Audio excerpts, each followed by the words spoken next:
जय माता दी दोस्तों, कैसे हैं आप सभी प्यारे भक्तों को जय माता दी। जगत की पालनहार माता वैष्णो देवी जी के दरबार में आप सभी का स्वागत है। दोस्तों, माता रानी का यह अलौकिक एवं दिव्य दरबार जम्मू के कटरा शहर में स्थित है, जहां माता वैष्णो देवी त्रिकुटा पर्वत विराजमान है।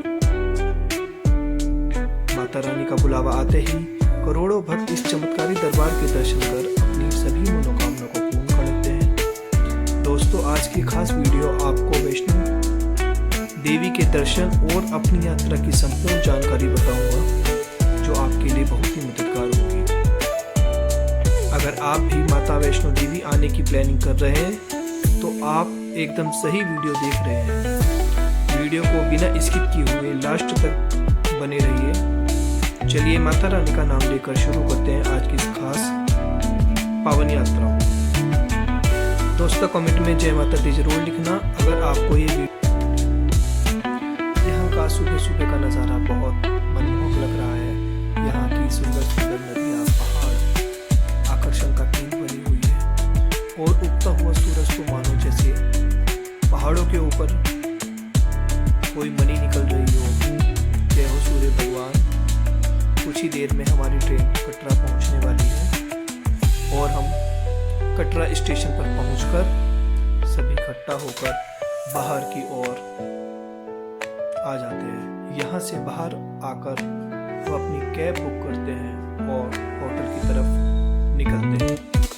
दोस्तों, एक बात जरूर याद रखना, यहाँ आकर आपका सिम बंद हो जाएगा तो अपने लिए एक पोस्ट पेड नंबर अवश्य ले लेना, जहां आगे आपको कोई प्रॉब्लम ना हो।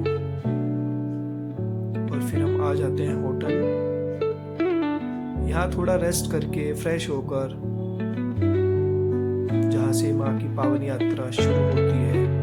यात्रा शुरू करने से पहले हम अपने आरएफ कार्ड बनवाते हैं। आप इस आरएफ कार्ड को Jammu railway station Katra bus stand के पास भी बनवा सकते हैं।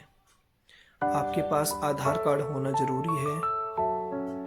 यह सभी को बनवाना जरूरी होता है और फ्री में बनता है। इसके बिना आपकी यात्रा नहीं होगी और जगह जगह इस कार्ड की चेकिंग भी होती है।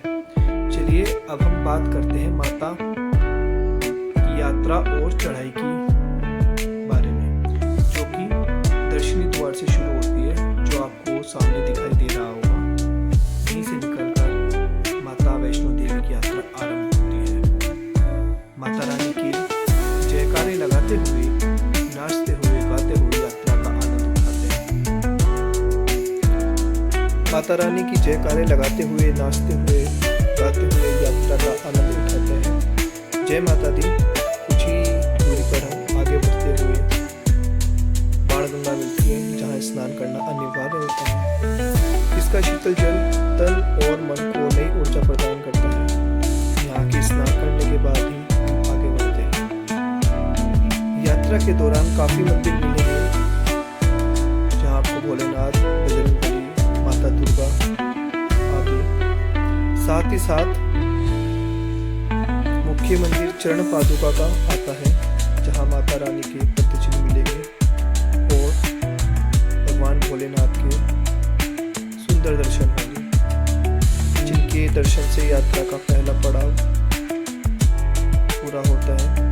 बीच बीच में आपको प्लेन रास्ता और सीढ़ीदार रास्ता मिलता रहेगा। रास्ते में अपने सामान की देखरेख बंदरों से भी करनी पड़ेगी और सावधान भी रहना पड़ेगा। लेकिन कुछ बंदर अच्छे भी होते हैं, जैसे कि आप देखेंगे छोटा सा बंदर जिसको मैं बिस्किट खिला रहा हूँ। जय माता दी कहते हुए हम आगे बढ़ते रहेंगे। अब हम अर्धकुंवारी देवी पर पहुंचते हैं। इसी मंदिर में माँ की एक गुफा है, जिसको गर्भजून कहा जाता है, जहाँ माता वैष्णो देवी ने 9 महीने इस गुफा में रहकर तपस्या की थी। आप मेरे पीछे का नजारा देख सकते हैं, कितना शांत और सुंदर दिखाई देता है। यहाँ कुछ देर आराम करके हम आगे भवन की ओर बढ़ते हैं, जहाँ से भवन की दूरी मात्र 6 किलोमीटर रह जाती है। हंसते हुए गाते हुए माता का जयकारा लगाते हुए हमें शाम हो जाती है।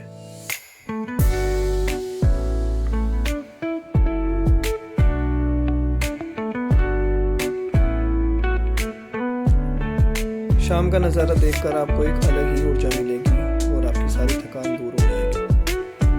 वहीं शाम को यहाँ की खूबसूरती का इतना सुंदर नज़ारा, ऐसा लगेगा जैसे आप सच में स्वर्ग आ गए हो।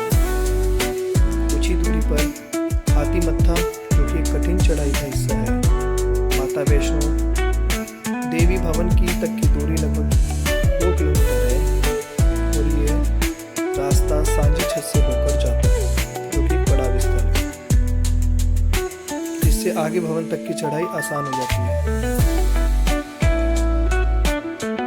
लेकिन जैसे ही माता रानी का नाम लेते हैं वो रास्ता और पास आता जाता है।